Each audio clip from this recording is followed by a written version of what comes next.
নমস্কাৰ বন্ধুসকল, আপোনালোকক আমাৰ জ্ঞানৰ ভঁৰাল ইউটিউব চেনেলটোলৈ স্বাগতম জনাইছোঁ। এই ভিডিঅ'টোত অসমৰ পূব প্ৰান্তৰ বৰ্ষাৰণ্য তথা দিহিং পাটকাই অভয়াৰণ্যৰ বিষয়ে বহুতো কথা আলোচনা কৰিম। আহক আৰু পলম নকৰি আমাৰ এই ভিডিঅ'টো আৰম্ভ কৰোঁ।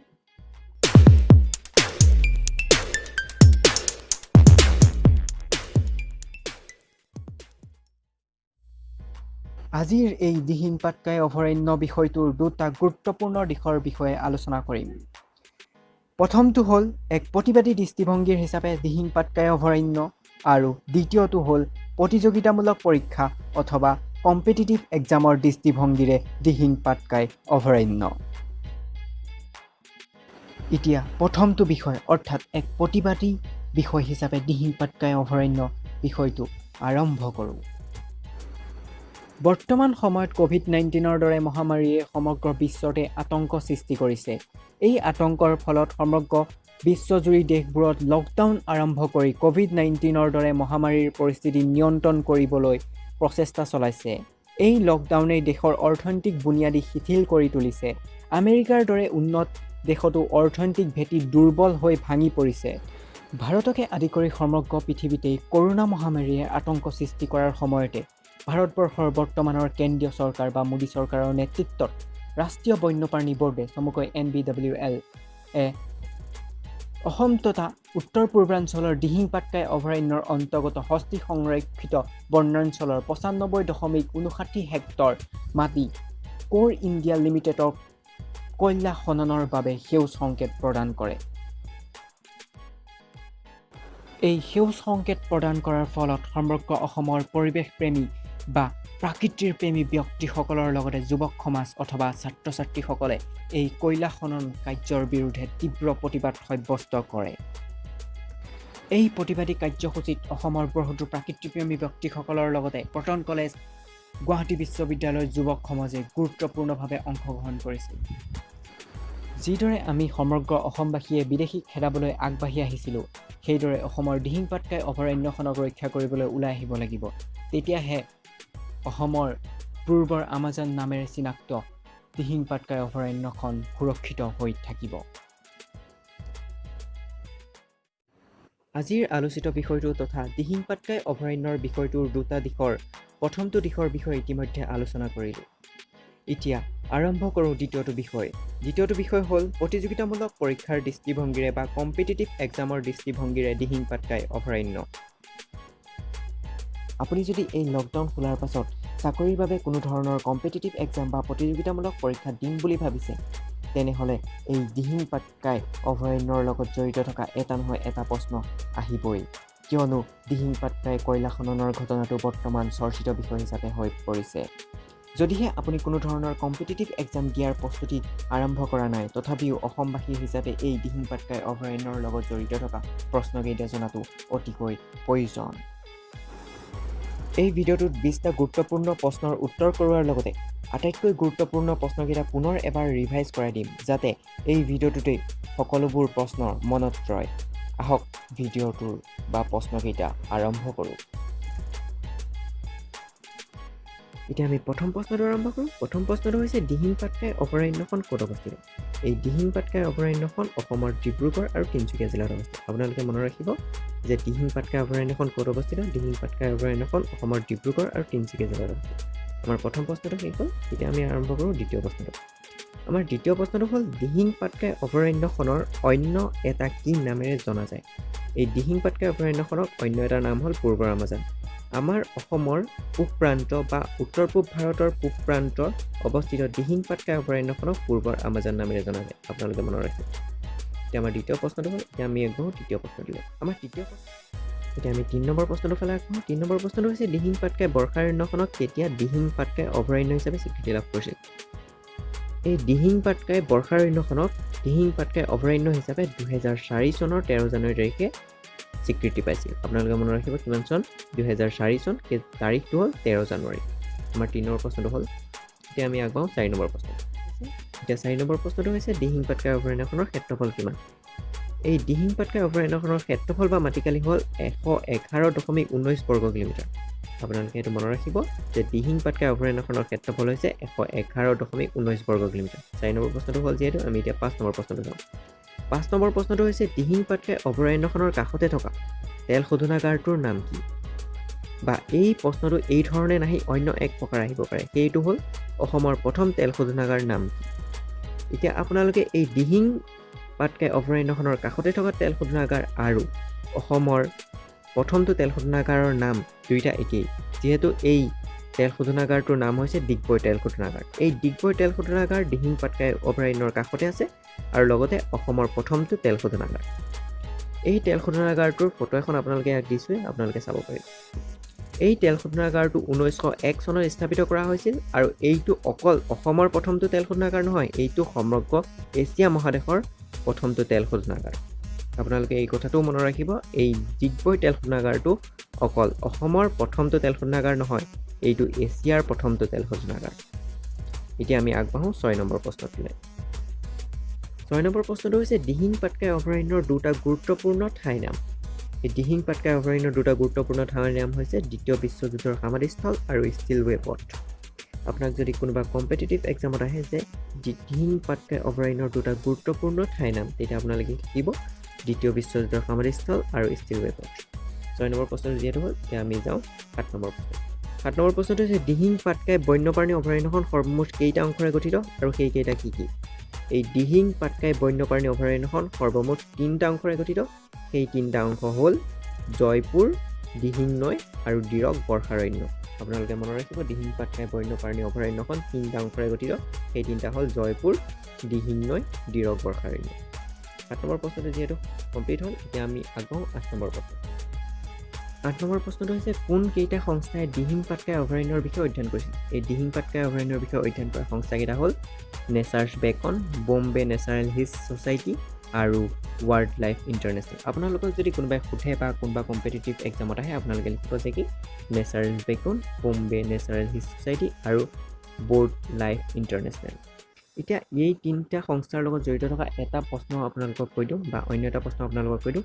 এই 3টা সংস্থাই অধ্যয়ন কৰাৰ পাছৰে পৰা এই দিহিং পাটকাই অভয়াৰণ্য অঞ্চলটো ইম্পৰ্টেণ্ট বাৰ্ড এৰিয়া ছাইট হিচাপে অভিহিত কৰা হয়। আপোনালোকৰ বেলেগ এটা প্ৰশ্ন হিচাপে আহিব পাৰে যে দিহিং পাটকাই অভয়াৰণ্য কোন কেইটা সংস্থাই অধ্যয়ন কৰাৰ ফলত এই দিহিং পাটকাই অভয়াৰণ্য অঞ্চলটো ইম্পৰ্টেণ্ট বাৰ্ড এৰিয়া ছাইট হিচাপে অভিহিত কৰা হয়, তেন্তে আপোনালোকে এই 3টাৰ নাম লিখি দিব। যিহেতু আমাৰ 8 নম্বৰ প্ৰশ্নটো কমপ্লিট হয়, এতিয়া আমি 9 নম্বৰ প্ৰশ্নটো। এতিয়া 9 নম্বৰ প্ৰশ্নটো চাওঁ। 9 নম্বৰ প্ৰশ্নটো হৈছে দিহিং পাটকাই অভয়াৰণ্যখনত কেইবিধ অৰ্কিড পোৱা যায়? এই দিহিং পাটকাই অভয়াৰণ্যখনত 101বিধ অৰ্কিড পোৱা যায়। এই দিহিং পাটকাই অভয়াৰণ্যখনত অকল অৰ্কিড পোৱা নাযায়, তাৰ বাহিৰে বহুতো জীৱ জন্তু গছ গছনি পোৱা যায়। এই দিহিং পাটকাই অভয়াৰণ্যখনত 42বিধ স্তনপায়ী প্ৰাণী, 40বিধ সৰহক্ষিপ্ত প্ৰাণী আৰু প্ৰায় 32বিধ পখিলাৰ প্ৰজাতি পোৱা যায়। আপোনালোকে মনত ৰাখিব যে কি দিহিং পাটকাই অভয়াৰণ্যখনত কেইবিধ অৰ্কিড পোৱা যায়? দিহিং পাটকাই অভয়াৰণ্যখনত 101বিধ অৰ্কিড পোৱা যায়। এতিয়া যিহেতু 9 নম্বৰ প্ৰশ্নটো কমপ্লিট হ'ল, এতিয়া আমি চাওঁ 10 নম্বৰ প্ৰশ্নটো।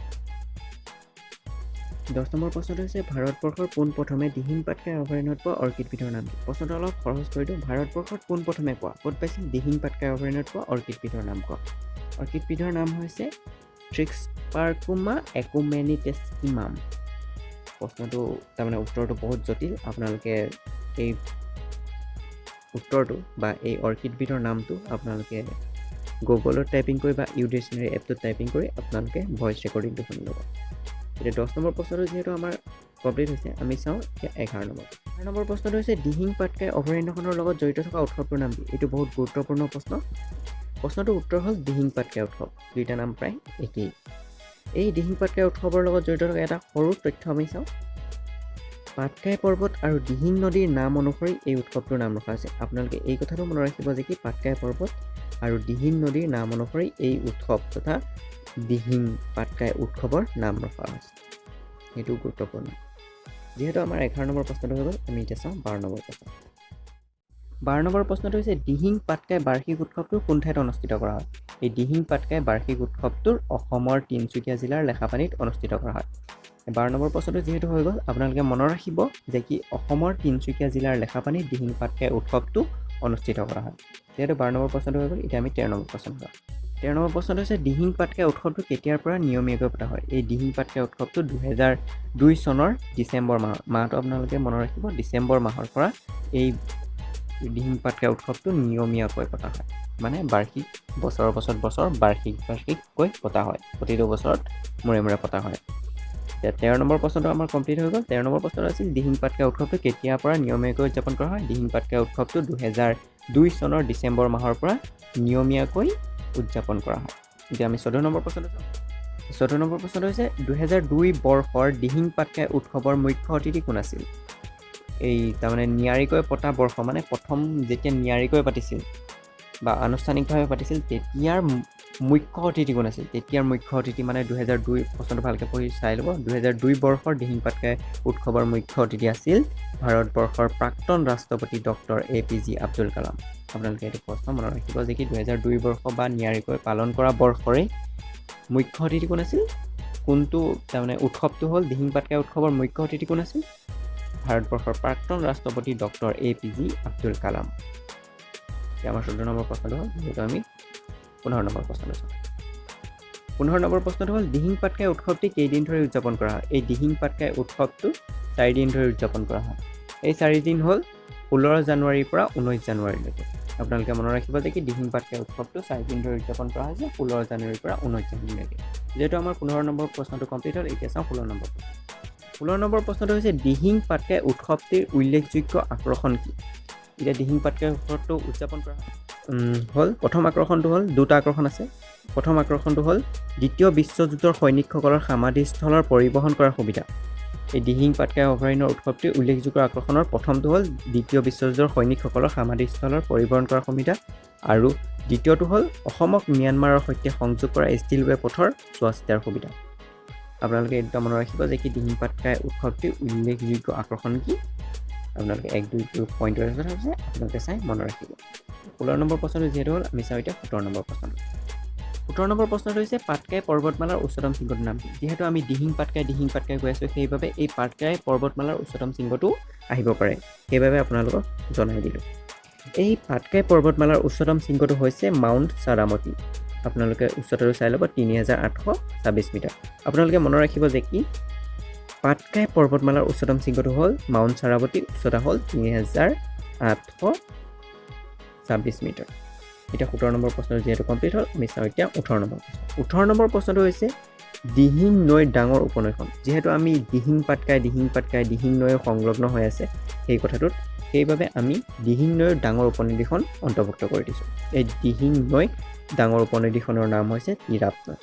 আপোনালোকে মনত ৰাখিব দিহিং নৈ ডাঙৰ উপনদীখনৰ নাম হ'ল তিৰাপ নৈ যেহেতু 18 নম্বৰ প্ৰশ্নটো হৈ গ'ল আমি এতিয়া চাওঁ 19 নম্বৰ প্ৰশ্নটো হ'ল ষ্টিলৱে ৰোডৰ নামৰ বুৰঞ্জীৰ প্ৰকৃত পথটোৰ পুৰণি নাম কি আছিল এই ষ্টিলৱে ৰোডটো আমি যেহেতু 16 নম্বৰ প্ৰশ্নটোৰ উপস্থাপন হৈছিল যে দিহিং পাটকাই অভয়াৰণ্যৰ আকৰ্ষণ বা গুৰুত্বপূৰ্ণ ঠাই ষ্টিলৱে ৰোড এই ষ্টিলৱে ৰোডটোৰ বিষয়ে আপুনি যদি সবিশেষ জানিব বিচাৰে তেতিয়াহ'লে মই লিংকটো ডেছক্ৰিপশ্যনত দি আপোনালোকে পঢ়ি ল'ব পাৰে এইটো এটা বহুত ধুনীয়া কাহিনীৰ ওপৰত লিখা আছে আপোনালোকে চাব পাৰে এটা প্ৰশ্নটো চাওঁ ষ্টিলৱে ৰোড নামৰ বুৰঞ্জীৰ প্ৰকৃত পথটোৰ পুৰণি নাম হ'ল লিডু ৰোড আপোনালোকে মনত ৰাখিব এইটো যোনটো ষ্টিলৱে ৰোডৰ বুৰঞ্জীৰ প্ৰকৃত পথটোৰ পুৰণি নাম হ'ল লিডু ৰোড যেহেতু 19 নম্বৰ প্ৰশ্নটো হ'ল আমি চাওঁ 20 নম্বৰ প্ৰশ্নটো হৈছে পাটকাই পৰ্বতমালা ক'ত অৱস্থিত যি হ'ল পাটকাই পৰ্বতমালা যিহেতু আমি দিহিং পাটকাই পঢ়ি আছোঁ এই পাটকাই পৰ্বতমালা ক'ত অৱস্থিত এইটো এটা গুৰুত্বপূৰ্ণ প্ৰশ্ন এই পাটকাই পৰ্বতমালা ভাৰতবৰ্ষৰ উত্তৰ পূব মানে অৰুণাচল অসম নাগালেণ্ড সেই ৰাজ্যকেইখন আৰু ম্যানমাৰৰ সীমাত অৱস্থিত মানে ভাৰতবৰ্ষৰ উত্তৰ পূব সীমা ধৰ অৰুণাচল নাগালেণ্ড অসম সেই সীমাটো আৰু ম্যানমাৰৰ মাজত অৱস্থিত পাটকাই যিহেতু এই 20টা প্ৰশ্ন শেষ হ'ল এই 20টা প্ৰশ্নৰ ভিতৰত থকা ইম্পৰ্টেণ্ট প্ৰশ্নকেইটা আপোনালোকক আকৌ এবাৰ ৰিভাইজ কৰাই দিম বুলি মই কৈছিলোঁ যিহেতু ভিডিঅ'টোৰ আৰম্ভণিতে আহক এই প্ৰশ্নকেইটা ৰিভাইজ কৰোঁ আগতে উল্লেখ কৰি অহাৰ দৰেই 10টা প্ৰশ্ন থাকিব মষ্ট ইম্পৰ্টেণ্ট এই 10টা কেইটা দিহিং পাটকাই অভয়াৰণ্যৰ আটাইতকৈ গুৰুত্বপূৰ্ণ প্ৰশ্ন হ'ব এই প্ৰশ্নকেইটাৰ ভিতৰত আপোনালোকে এই প্ৰশ্নকেইটা অপশ্যনেল কুৱেশ্যন থাকিব আপোনালোকে এই প্ৰশ্নকেইটাৰ উত্তৰটো নিজে দিবলৈ ট্ৰাই কৰিব তেতিয়া আপোনালোকে গম পাব কিমান মনত আছে এতিয়া আহক আমি প্ৰশ্নকেইটা আৰম্ভ কৰোঁ আমাৰ প্ৰথম প্ৰশ্নটো হৈছে দিহিং পাটকাই অভয়াৰণ্যখন ক'ত অৱস্থিত এতিয়া আমি অপশ্যনকেইটা চাওঁ অপশ্যন এ ডিব্ৰুগড় আৰু তিনিচুকীয়া জিলাত অপশ্যন বি ডিব্ৰুগড় আৰু শিৱসাগৰ জিলাত অপশ্যন চি তিনিচুকীয়া আৰু শিৱসাগৰ জিলাত আৰু অপশ্যন ডি হ'ল ওপৰৰ এটাও নহয় এতিয়া আপুনি এই অপশ্যনকেইটা ভালকৈ পঢ়িব কিয়নো অপশ্যনকেইটা বহুত ক্ৰিটিকেল লগাই দিব পাৰে আপোনালোকে দেখিছে ডিব্ৰুগড় তিনিচুকীয়া ডিব্ৰুগড় শিৱসাগৰ আকৌ তিনিচুকীয়া শিৱসাগৰ মানে আপোনালোকৰ বহুত কনফিউজ হ'ব সেইটো কাৰণে আপুনি অপশ্যনকেইটা ভালকৈ পঢ়িব এতিয়া আমি চাওঁ এই 1 নম্বৰ প্ৰশ্নটো অৰ্থাৎ দিহিং পাটকাই অভয়াৰণ্য ক'ত অৱস্থিত আমাৰ অপশ্যন এটো ৰাইট ডিব্ৰুগড় আৰু তিনিচুকীয়া জিলাত এই গোটেইকেইটা প্ৰশ্ন আমি আগতে আলোচনা কৰি আহিছোঁ আপোনালোকে পাৰিলে গোটেইকেইটা প্ৰশ্নৰ উত্তৰটো নিজেই কৰিবলৈ ট্ৰাই কৰিব এই এনচাৰটো পাৰিলে নাচাব এটা আমাৰ এনচাৰ হ'ল অপশ্যন এ এতিয়া আমি 2 নম্বৰ প্ৰশ্নটো চাওঁ দিহিং পাটকাই বৰ্ষাৰণ্যখনক কেতিয়া দিহিং পাটকাই অভয়াৰণ্য হিচাপে স্বীকৃতি পাইছিল এই প্ৰশ্নটো আমি আগত উল্লেখ কৰি আহিছিলোঁ ইয়াৰ অপশ্যনকেইটা চাওঁ অপশ্যন এ 2002 চনৰ ডিচেম্বৰ মাহত অপশ্যন বি 2004 চনৰ 13 জানুৱাৰীত অপশ্যন চি 2004 চনৰ 31 জানুৱাৰীত অপশ্যন ডি 2002 চনৰ 30 জানুৱাৰীত আপুনি বাৰেপতি কৈছোঁ আপোনাক অপশ্যনকেইটা আপুনি ভালদৰে চাব এইটো অৰ্থাৎ 2 নম্বৰ প্ৰশ্নটোৰ উত্তৰটো হৈছে অপশ্যন বি 2004 চনৰ 13 জানুৱাৰীত এইটো অপশ্যন বি দেখিছে যেহেতু আমি এতিয়া 2 নম্বৰ প্ৰশ্নটো কমপ্লিট হৈছে আমি চাওঁ এতিয়া 3 নম্বৰ প্ৰশ্ন এতিয়া আমাৰ 3 নম্বৰ প্ৰশ্নটো হৈছে অসমৰ প্ৰথমটো তেল শোধনাগাৰ কোন চনত স্থাপন কৰা হৈছিল এই প্ৰশ্নটো আগত আলোচনা কৰি অহা আছে অপশ্যনকেইটা চাওঁ 1910 চনত অপশ্যন এ অপশ্যন বি হ'ব 1911 চনত অপশ্যন চি হ'ব 1901 চনত আৰু অপশ্যন ডি হ'ব 1990 চনত এতিয়া আমাৰ এই 3 নম্বৰ প্ৰশ্নটোৰ শুদ্ধ উত্তৰটো হ'ব অপশ্যন চি 1901 চনত এইটো অপশ্যন চি আপোনালোকে দেখিবলৈ পায় এতিয়া আমি 4 নম্বৰ প্ৰশ্নটো চাওঁ 4 নম্বৰ প্ৰশ্নটো হৈছে দিহিং পাটকাই অভয়াৰণ্যখনত কেইবিধ অৰ্কিড পোৱা যায় এই প্ৰশ্নটো আগত উল্লেখ কৰি অহা আছে অপশ্যনকেইটা চাওঁ এ 110 বিধ অপশ্যন বি 100 বিধ অপশ্যন চি 111 বিধ অপশ্যন ডি 100 বিধ ইয়াৰ 4 নম্বৰ প্ৰশ্নটো অৰ্থাৎ দিহিং পাটকাই অভয়াৰণ্যখনত কেইবিধ অৰ্কিড পোৱা যায় ইয়াৰ শুদ্ধ উত্তৰটো হৈছে অপশ্যন বি 100 বিধ অপশ্যন বিটো আপোনালোকে দেখিছে এতিয়া আমি চাওঁ 5 নম্বৰ প্ৰশ্নটো 5 নম্বৰ প্ৰশ্নটো হৈছে দিহিং পাটকাই অভয়াৰণ্যখনৰ ক্ষেত্ৰফল কিমান আমি এই প্ৰশ্নটো আগত উল্লেখ কৰি অহা আছে ইয়াৰ অপশ্যনকেইটা চাওঁ এ অপশ্যন এ 119.19 বৰ্গ কিলোমিটাৰ অপশ্যন বি 119.9 বৰ্গ কিলোমিটাৰ অপশ্যন চি 111.19 বৰ্গ কিলোমিটাৰ অপশ্যন ডি 110.19 বৰ্গ কিলোমিটাৰ এই প্ৰশ্নটোৰ শুদ্ধ উত্তৰ হৈছে চিটো 111.19 বৰ্গ কিলোমিটাৰ আপোনালোকে চিটো ইয়াত দেখিছে এতিয়া আমি 6 নম্বৰ প্ৰশ্নটো চাওঁ 6 নম্বৰ প্ৰশ্নটো হৈছে পাটকাই পৰ্বতমালাৰ উচ্চতম শৃংগটোৰ নাম কি এই পাটকাই পৰ্বতমালাৰ উচ্চতম শৃংগটো আমি আগত উল্লেখ কৰি অহা হৈছিলে ইয়াৰ অপশ্যনকেইটা চাওঁ অপশ্যন এ হ'ল মাউণ্ট চাৰাৱতী অপশ্যন বি হ'ল মাউণ্ট এভাৰেষ্ট অপশ্যন চি হ'ল কাঞ্চনজংঘা অপশ্যন ডি হ'ল মাউণ্ট ফুজি এই 6 নম্বৰ প্ৰশ্নটো অৰ্থাৎ পাটকাই পৰ্বতমালাৰ উচ্চতম শৃংগটো হ'ল মাউণ্ট চাৰাৱতী অপশ্যন এ সেইটো আপোনালোকে দেখিছে এতিয়া আমি 7 নম্বৰ প্ৰশ্নটো এতিয়া 7 নম্বৰ প্ৰশ্নটো হৈছে ষ্টিলৱে ৰোড নামৰ বুৰঞ্জীৰ প্ৰকৃত পথটোৰ নাম কি পথটোৰ মানে বুৰঞ্জীৰ প্ৰকৃত পথটো নহয় বুৰঞ্জীৰ প্ৰকৃত পুৰণি পথটোৰ নাম বুলি এটা হ'লেছিল পুৰণিৰ পথটোৰ নাম হ'ব আপোনালোকে এইটো মিলাই ল'ব আৰু কিবা এটা ইয়াৰ অপশ্যনকেইটা চাওঁ Burma road option A option B হ'ল লিডু ৰোড অপশ্যন চি হ'ল এ আৰু বি দুইটা আৰু অপশ্যন ডি হ'ল ওপৰৰ এটাও নহয় এই প্ৰশ্নটো আমি আগতে উল্লেখ কৰি অহা হয় ইয়াৰ শুদ্ধ উত্তৰটো হ'ব অপশ্যন বি লিডু ৰোড এইটো অপশ্যন বি আপোনালোকে দেখিবলৈ পাইছে এতিয়া 8 নম্বৰ প্ৰশ্নটো চাওঁ অসমক ম্যানমাৰৰ লগত সংযোগ কৰা পথটোৰ নাম কি আপোনালোকে যদি 16 নম্বৰ প্ৰশ্নটো ভালকৈ লক্ষ্য কৰিছিলে তেতিয়াহ'লে ইয়াৰ উত্তৰটো পাব ইয়াৰ অপশ্যনকেইটা চাওঁ বাৰ্মা ৰোড